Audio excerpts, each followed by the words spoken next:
ह्या वयात पोरापोरी लग्नाची स्वप्न बघतात, आपल्या संसाराची स्वप्न बघतात. आणि आपण बघ कसं असतं बघ बघ्या. जेव्हापर्यंत आपण आपल्या घरातल्यांचं आपल्या समाजातल्यांचं ऐकता तेव्हापर्यंत आपण चांगलं, आणि वाईट जरा कुठं त्यांच्या मनाच्या विरुद्ध काय केलेलं ना की लगेच आपण वाईट. काल बघ ना, दीपताईचा जत्रा झाला. त्याने पण वाडीतल्या वाडीत प्रेम केले, वाडीत सांगितली, आणि आता त्यांच्या लग्नाची तयारी पण सुरू झाली. आपलं असं कधी होईल क्या,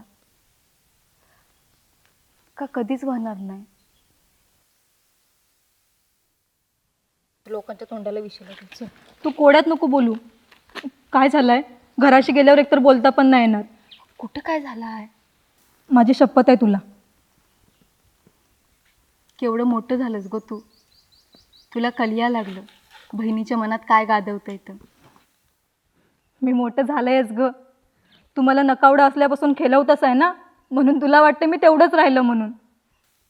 आपल्या बॉयफ्रेंडला भेटल्यावर पोरी कशा खुशीत असतात, पण तुझा असा पडलेला चेहरा बघून मला काळजी वाटायला लागले गो.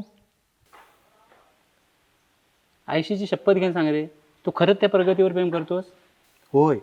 होय काय? एकदा परत मनाला विचार. कुठल्या पण परिस्थितीच्या प्रगतीला सांभाळून घ्यायला तू सक्षम असशील काय? नाही तर उद्या नक्की काशी देशील हा ना, गावभर सगळ्या घुगऱ्या वाटायला करशील आम्हाला. नदीतनं जाण एखादी धोण आण इथं ठेव, जे डोचकं फोडता त्याची सामनी, म्हणजे तुम्हाला समजेल प्रेम आहे का नाही तर.